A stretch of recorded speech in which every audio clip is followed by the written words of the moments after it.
بسم اللہ الرحمن الرحیم۔ السلام علیکم۔ آج ہم اردو گرامر جو پڑھ رہے ہیں، اردو قواعد، اس کا جو آج عنوان ہے، ٹاپک ہے ہمارا، وہ ہے علم بیان۔ علم بیان میں تشبیہ، استعارہ، کنایہ، مجاز مرسل کی تعریف، یہ چیزیں علم بیان میں شامل ہیں۔ علم بیان کو ہم کیوں استعمال کرتے ہیں، یا اس کا جو استعمال ہے وہ اردو قواعد کے اندر کس طرح سے ہوتا ہے۔ ہم جو بھی بات کرتے ہیں اس کو بیان کرنے کے مختلف طریقے ہوتے ہیں۔ اپنی بیان کی ہوئی بات کے اندر خوبصورتی پیدا کرنے کے لیے ہم علم بیان کو استعمال کرتے ہیں۔ مثلاً اردو ادب کی اصطلاح میں علم بیان ایسے قاعدوں اور ضابطوں کے مجموعے کا نام ہے کہ اس طرح کے قاعدے اور ضابطے جس کو جان لینے کے بعد ہم ایک ہی بات یا مضمون کو مختلف طریقوں سے ادا کر سکیں، یعنی کہ بات ایک ہے، اس کو ہم نے کئی طریقوں سے کر دینا ہے۔ بات وہ ایک ہی ہے، عنوان ایک ہی رہے گا، ٹاپک ایک ہی ہوگا، لیکن اس کو کرنے کے طریقے جو ہے، سمجھانے کے طریقے کافی ہو سکتے ہیں۔ علم بیان سے مراد وہ علم ہے جو کسی بات کو مختلف طریقوں سے بیان کرنے کے انداز سے بحث کرتا ہے، تاکہ جو بات کی جا رہی ہے، جو بات ہم کر رہے ہیں، جو ہم بیان کر رہے ہیں، اس میں کیا ہو، اس میں زور اور اثر پیدا ہو سکے، کہ وہ بات جو ہے وہ اگلے پہ اثر انداز ہو سکے جو بات ہم کر رہے ہیں۔ اس کا مقصد معنی میں خوبصورتی پیدا کرنا ہے، کہ اپنی بات کو اس خوبصورت انداز میں کیا جائے کہ اس کے اندر زور ہو، اثر ہو، وہ سننے والے پر اثر کرے، اس کے دل میں اترے۔ علم بیان کے ارکان، اس کے ارکان ہیں 4: تشبیہ، استعارہ، مجاز مرسل اور کنایہ۔ سب سے پہلے تشبیہ جو ہے اس کی ہم ڈیفینیشن کو دیکھتے ہیں۔ تشبیہ کے لفظی معنی مشابہت کے ہیں، کہ کسی کے ساتھ کوئی چیز مشابہ ہوتی ہے، کسی سے ملتی جلتی چیز کے ہیں۔ علم بیان کی رو سے مشترک خصوصیات کے ملتی جلتی یا سیم جو خوبیاں ہیں، خصوصیات ہیں، کی بنا پر کسی ایک چیز کو دوسری چیز کی مانند، کہ ایک چیز کو ہم دوسری چیز کی طرح قرار دیتے ہیں۔ قرار دینے کو تشبیہ کہتے ہیں، کہ ایک چیز جو ہے یہ ہم جیسے کہتے ہیں کہ اس کی شکل فلاں سے ملتی ہے، یا آپ کا بچہ اگر بہادر ہے تو اس کو بھی ہم اسی طرح سے تشبیہ دیتے ہیں۔ اگر کوئی کسی کی سپیکنگ بہت اچھی ہے تو اس سے بھی ہم تشبیہ دیتے ہیں مختلف چیزوں کے ساتھ۔ تشبیہ کا لفظ شبہ سے نکلا ہے، شین کے نیچے زیر ہے، شبہ سے نکلا ہے۔ اس کے لغوی معنی مشابہ قرار دینے کے ہیں۔ اصطلاحی معنوں میں کسی ایک چیز کو مشترک خوبی کی بنا پر دوسری چیز کی مانند قرار دینا تشبیہ کہلاتا ہے، بے شرط کہ دوسری چیز اس خوبی میں جامع اور معروف ہو۔ اشعار میں جس طرح سے شعر ہوتے ہیں، بہت سارے جو اشعار لکھنے والے ہیں وہ بھی اپنی شاعری کے اندر مختلف چیزوں کو مختلف چیزوں کے ساتھ تشبیہ دے کر بیان کرتے ہیں۔ جیسے علی شیر کی طرح بہادر ہے، یعنی کہ علی کو شیر کی طرح بہادر قرار دیا گیا ہے، یعنی کہ اس کو تشبیہ دی گئی ہے شیر سے۔ اس جملے میں علی کو اس کی بہادری کی وجہ سے، اور وہ تشبیہ کیوں دی گئی ہے، اس کی دلیری اور بہادری کی وجہ سے اس کو شیر سے تشبیہ دی گئی ہے۔ زندگی ہے یا کوئی طوفان ہے، ہم تو اس جینے کے ہاتھوں مر چلے۔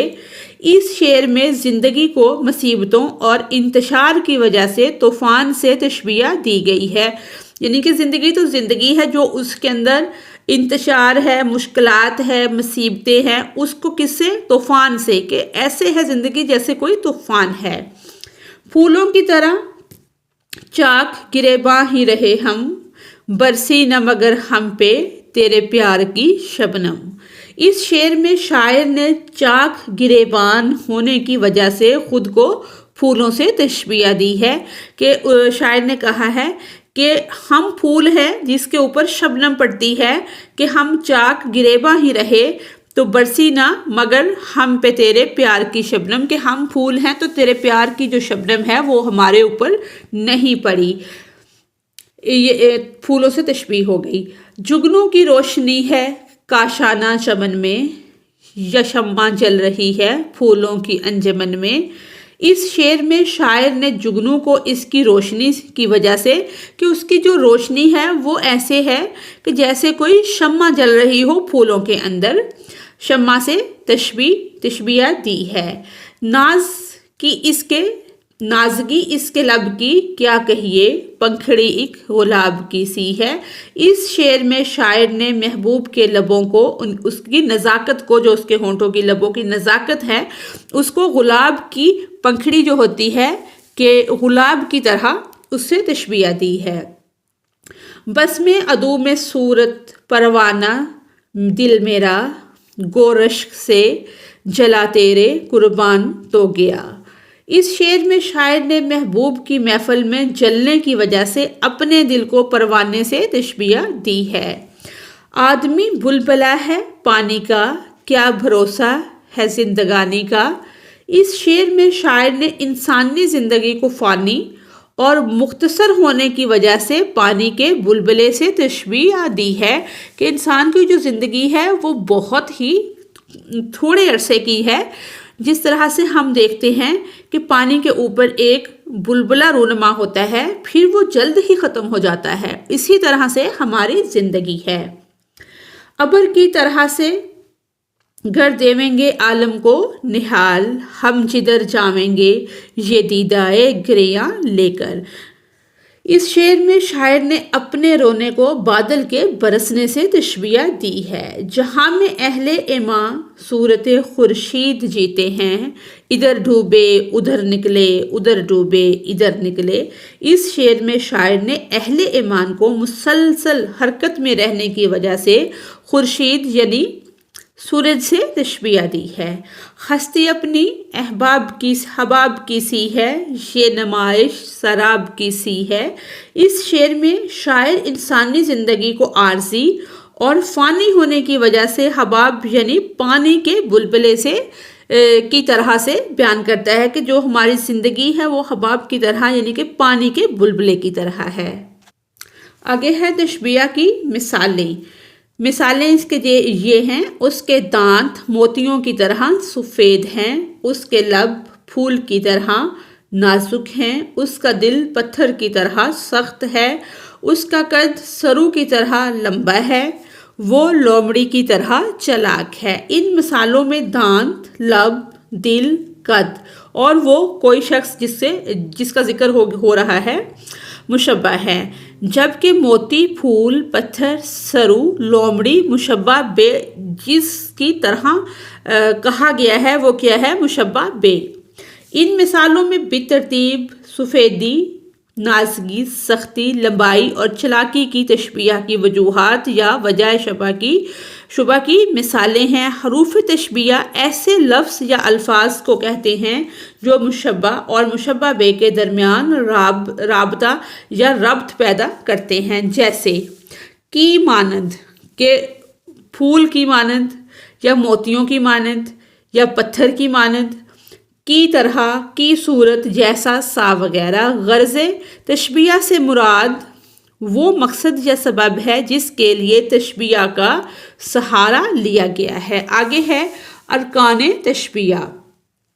تشبیہ کے مندرجہ ذیل 5 ارکان ہیں۔ مشبہ: جس چیز کو دوسری چیز کی مانند قرار دیا جائے وہ مشبہ کہلاتی ہے۔ مشبہ بے: وہ چیز جس کے ساتھ کسی دوسری چیز کو تشبیہ دی جائے یا مشبہ کو جس چیز سے تشبیہ دی جائے وہ مشبہ بے کہلاتی ہے۔ حرف تشبیہ: وہ لفظ جو ایک چیز کو دوسری چیز جیسا ظاہر کرنے کے لیے استعمال ہوتا ہے حرف تشبیہ کہلاتا ہے۔ وجہ شبہ: وجہ شبہ سے مراد وہ خوبی ہے جس کی بنا پر مشبہ کو مشبہ بے سے تشبیہ دی جا رہی ہے۔ غرض تشبیہ: وہ مقصد یا غرض جس کے لیے تشبیہ دی جائے غرض تشبیہ کہلاتا ہے۔ اس کا تشبیہ میں ذکر نہیں ہوتا، صرف پڑھنے والوں کو یا قرائن سے ہی معلوم ہوتا ہے کہ تشبیہ کس غرض سے، جب ہم اس کو پڑھتے ہیں تب پتہ چلتا ہے کہ تشبیہ جو ہے وہ کس غرض یا مقصد سے دی گئی ہے۔ آگے ہیں جو ارکان تشبیہ ہے اس کی مثالیں: مشبہ، مشبہ بہ، وجہ تشبیہ، حرف تشبیہ، غرض تشبیہ۔ جیسے میرا بیٹا چاند جیسا ہے، اس میں بیٹا، چاند، خوبصورتی جیسا، بیٹے کی خوبصورتی کو بیان کرنے کے لیے یہ ساری چیزیں، یعنی کہ بیٹا کیا ہے، مشبہ ہے، چاند مشبہ بہ جس کی طرح سے اسے بیان کیا گیا ہے، وجہ اس کو تشبیہ دینے کی وجہ کیا ہے، وہ اس کی خوبصورتی ہے۔ حروف تشبیہ یعنی کہ جیسا، چاند جیسا۔ غرض تشبیہ کہ بیان کرنے کی غرض کیا ہے، بیٹے کی خوبصورتی کو بیان کرنا مقصد ہے۔ آگے ہے زندگی ہے یا کوئی طوفان ہے، ہم تو اس جینے کے ہاتھوں مر چلے۔ زندگی کیا ہے، اس کے اوپر یہ والا جو کالم دیا ہوا ہے یہ ساری چیزیں اس میں آتی ہیں کہ زندگی جو ہے وہ مشبہ ہے اور طوفان مشبہ بے جس کی طرف تشبیہ دی گئی ہے، اور مصائب انتشار وجہ شبہ ہے، اور یا حرف تشبیہ ہے، اور زندگی کی مصیبتوں اور انتشار کو ظاہر کرنا کیا ہے، غرض تشبیہ کہ تشبیہ دینے کی غرض یہ ہے کہ زندگی کی مصیبتوں اور انتشار کو ظاہر کیا جائے۔ آگے جو نور نظر تیرا تصور تھا پیش نظر جدھر گئے ہم۔ تیرا تصور کیا ہے، مشبہ ہے، نور نظر مشبہ بے ہے، رہنمائی کرنا وجہ شبہ ہے، جو حرف تشبیہ ہے، اور اللہ کا تصور ہمیشہ ہماری رہنمائی کرتا ہے، غرض تشبیہ ہے۔ جہاں میں اہل ایمان صورت خورشید جیتے ہیں، ادھر ڈوبے ادھر نکلے، ادھر ڈوبے ادھر نکلے۔ اہل ایمان جو ہے وہ مشبہ ہے، خورشید مشبہ بے ہے، اور وجہ تشبیہ ہے ڈوبنا اور پھر نکلنا۔ حروف جو حرف تشبیہ ہے وہ صورت ہے، اور غرض تشبیہ اس میں یہ ہے کہ اہل ایمان کے عروج و زوال کو بیان کیا گیا ہے۔ شمع کی مانند ہم اس بزم میں چشم تر آئے تھے، دامنے تر چلے۔ ہم سے کیا مراد ہے کہ انسان مشبہ ہے، شمع مشبہ بے ہے، دونوں آبتیدہ رہتے ہیں۔ وجہ تشبیہ وجہ شبہ اس میں یہ ہے کہ دونوں آبتیدہ رہتے ہیں، مانند ہے اس میں حرف تشبیہ، اور غرض کیا ہے کہ انسان کو غم زدہ قرار دینا۔ پھول ہیں سحر میں یا پریاں کتار اندر کتار، اودے اودے نیلے نیلے پیلے پیلے پیرہن۔ پھول جو ہیں وہ مشبہ ہیں، پریاں مشبہ بے ہیں، رنگ برنگ کا ہونا وجہ شبہ ہے، یا جو ہے حروف تشبیہ ہے، پھولوں کی رنگینی بیان کرنا غرض تشبیہ ہے۔ آگے اس کی مثالیں ہیں تشبیہ کی: زید حاتم کی طرح سخی ہے، بکر شیر جیسا بہادر ہے، شمیم طوطے کی مانند رٹتا ہے کہ رٹے لگاتا ہے، مجید کوے کی طرح سیانہ ہے۔ آپ نے دیکھا کہ سخاوت کی وجہ سے زید کو حاتم سے مشابہ ظاہر کیا گیا، اسی طرح شیر بڑا بہادر اور دلیر ہوتا ہے، بکر کی بہادری کی تعریف سے اسے شیر کی مانند کہا گیا ہے۔ دوسرا ہمارا جو عنوان ہے وہ ہے استعارہ۔ استعارہ عربی زبان کا لفظ ہے جس کے معنی ہے ادھار لیتا ہے۔ تعریف اس کی یہ ہے کہ اگر کوئی لفظ اپنے حقیقی معنوں کی بجائے کہ جو اس کے حقیقی معنی ہیں اس کے علاوہ مجازی معنوں میں استعمال ہو، اور اس کے حقیقی اور مجازی معنوں میں تشبیہ کا تعلق موجود ہو تو اسے استعارہ کہتے ہیں۔ استعارہ کی مثالیں: کس شیر کی آمد ہے کہ رن کانپ رہا ہے، رن ایک طرف چرگے کہن کانپ رہا ہے۔ اس شعر میں لفظ شیر حضرت عباس رضی اللہ تعالی عنہ کی بہادری کی وجہ سے استعمال ہوا ہے۔ پتا پتا بوٹا بوٹا حال ہمارا جانے ہے، جانے نہ جانے گل ہی نہ جانے، باغ تو سارا جانے ہے۔ اس شعر میں محبوب کو اس کے حسن و نزاکت کی وجہ سے گل کہا گیا ہے۔ ایک روشن دماغ تھا نہ رہا، شہر میں ایک چراغ تھا نہ رہا۔ اس شہر میں روشن دماغ کو روشنی پھیلانے کی وجہ سے چراغ کہا گیا ہے۔ اب جانے جسم خاک سے تنگ آ گئی بہت، کب تک اس ایک ٹوکری مٹی کو ڈھوئیے۔ اس شعر میں انسانی جسم کے مٹی سے بنے ہونے کی وجہ سے ٹوکری مٹی کے الفاظ لائے گئے ہیں۔ پلکوں پہ مچل رہے ہیں انجم، کس چاند سے آنکھ جا لڑی ہے۔ اس شعر میں آنسوؤں کی چمک کی وجہ سے ان کے لیے انجم کا استعارہ لایا گیا ہے۔ آگے ہے استعارے کی مندرجہ ذیل مثالیں دیکھیں۔ ماں نے کہا میرا چاند سو رہا ہے، اس کی پلکوں پر ستارے چمک رہے ہیں۔ پاکستانی شیروں نے بھارتی گدڑوں کو بھگا دیا۔ پنڈی ایکسپریس نے سارے کھلاڑیوں کے چھکے چھڑا دیے۔ پہلی مثال میں چاند کیا ہے؟ وہ مستعار منہ ہے، جو بیٹے کے لیے ماں نے استعمال کیا ہے، جو بیٹے کے معنوں میں استعمال ہوا ہے۔ دوسری مثال میں جو ستارے کا لفظ استعمال ہوا ہے وہ آنسوؤں کے لیے آیا ہے۔ تیسری مثال میں پاکستانی شیر سے پاکستانی فوجی مراد ہیں اور بھارتی گدڑ سے بھارت کے فوجی مراد ہیں۔ آخری مثال میں پنڈی ایکسپریس پاکستان کی تیز رفتار بالر شعیب اختر کے لیے مستعار ہے۔ استعارے کے استعمال سے بیان میں خوبصورتی اور دلکشی پیدا ہو جاتی ہے۔ آگے ہے ارکان استعارہ۔ استعارہ کے مندرجہ ذیل 3 ارکان ہیں: مستعار لا، مستعار منہ، وجہ جامع۔ استعار لا جو ہے وہ شخص یا چیز جس کے لیے کوئی لفظ یا خوبی ادھار لیا جائے، مثلاً اوپر کے جملوں میں بچہ اور خالد مستعار لا ہیں۔ مستعار منہ وہ شخص یا چیز جس سے کوئی لفظ یا خوبی مستعار لی جائے، مثلاً اوپر کی مثالوں میں چاند اور شیر مستعار منہ ہیں۔ مستعار لا اور مستعار منہ کی طرف کو طرفین استعارہ بھی کہتے ہیں۔ وجہ جامع۔ مستعار لا اور مستعار منہ میں جو وصف اور خوبی مشترک ہے کہ دونوں کے اندر جو ایک جیسی خوبی ہے، اسے وجہ جامعہ یا وجہ جامع کہتے ہیں۔ مذکورہ بالا جو اوپر مثالیں گزری ہیں، مثالوں میں بچے اور چاند کے درمیان خوبصورتی اور خالد اور شیر کے درمیان بہادری وجہ جامع ہے یا وجہ جامعہ ہے۔ استعارہ کی مثالیں: پتا پتا، بوٹا بوٹا، حال ہمارا جانے ہے، جانے نہ جانے، گل ہی نہ جانے، باغ تو سارا جانے ہے۔ اس شعر میں مستعار لا محبوب ہے اور مستعار منہ گل یعنی کہ پھول ہے، اور وجہ جامعہ جو ہے وہ ہے خوبصورتی۔ پلکوں سے گر نہ جائیں یہ موتی سنبھال لو، دنیا کے پاس دیکھنے والی نظر کہاں۔ اس شعر میں مستعار لا آنسو اور مستعار منہ موتی ہیں، اور چمک کیا ہے؟ وجہ جامعہ ہے۔ ایک روشن دماغ تھا نہ رہا، شہر میں ایک چراغ تھا نہ رہا۔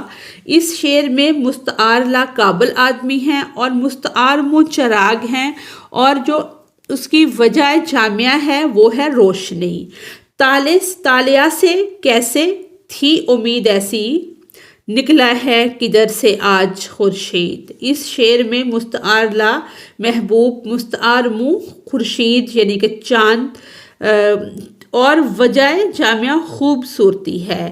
آگے ہے نثری مثالیں اور ارکان استعارہ کا جائزہ۔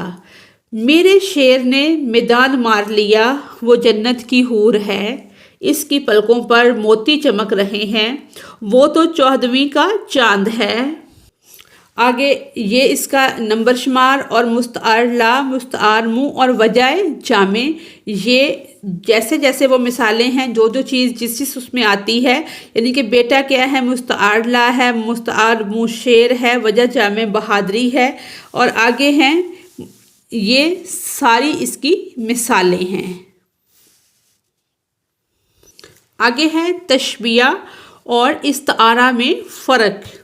تشبیہ کیا ہوتی ہے؟ حقیقی، اور استعارہ ہوتا ہے مجازی۔ تشبیہ میں مشبہ اور مشبہ بہ کا ذکر ہوتا ہے، اور استعارہ میں مشبہ بے کو مشبہ بنا لیا جاتا ہے۔ تشبیہ میں حروف تشبیہ کے ذریعے ایک چیز کو دوسری چیز کی مانند قرار دیا جاتا ہے، جبکہ استعارہ میں وہی چیز بنا دیا جاتا ہے۔ تشبیہ کے ارکان 5 ہیں اور استعارہ کے ارکان 3 ہیں۔ تشبیہ جو ہے علم بیان کی ابتدائی شکل ہے اور استعارہ اس علم کی ایک بلیغ صورت ہے۔ تشبیہ کی بنیاد حقیقت پر ہوتی ہے اور استعارہ کی بنیاد خیال پر ہوتی ہے۔